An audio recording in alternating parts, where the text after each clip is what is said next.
Let's head over to London and we invite back into the stream Yahoo Finance correspondent Kumutha Ramanathan. And one of the issues we're looking at, especially in Europe, are the new lockdowns. Can you bring us up to speed on the impact this is having? Yes, thanks for having me.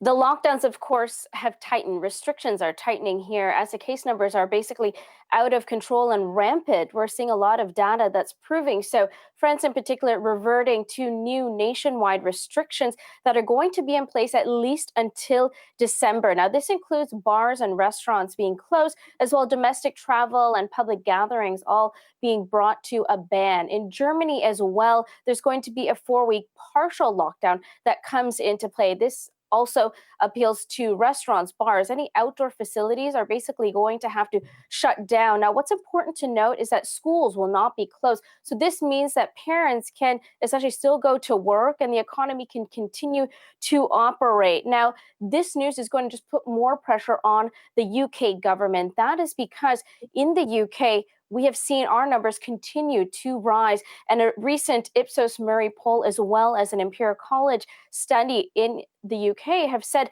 that actually the numbers have risen to a point where all of the efforts by the UK government have done nothing to essentially curb the cases here locally. They're saying that the infection rate is actually doubling every 9 days at an estimated 960,000 people are walking around, potentially spreading exposure on a daily basis. So very concerning numbers as a result. Now, on the back of all of this news, there was some momentum earlier this morning in markets recovering. But since then, we've seen the IBEX, we've seen the FTSE, a number of the European indices all basically flatline.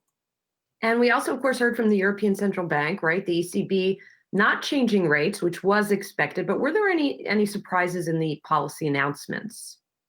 Julie, there were no surprises, but there was definitely a stark warning about Europe's overall economic outlook. Now, as you said, ECB not changing its policy, but it says that the European economy is worsening and it laid the groundwork for further stimulus to take place in December. To recap, the ECB held its Eurozone interest rate at 0% and it kept its deposit rate at negative 0.5. Now, ahead of the announcement, analysts were all saying that they did not expect to see anything dramatic come out of decision that was made today. In the press conference, ECB President Christine Lagarde said that all tools are available and multiple tools may be deployed rather in December when those changes are discussed. Now, at that point, they're also going to be looking at any further data that comes out around COVID. That includes if there's going to be a rollout of a potential vaccine, what the case numbers are like. So lots to analyze in the days and months ahead.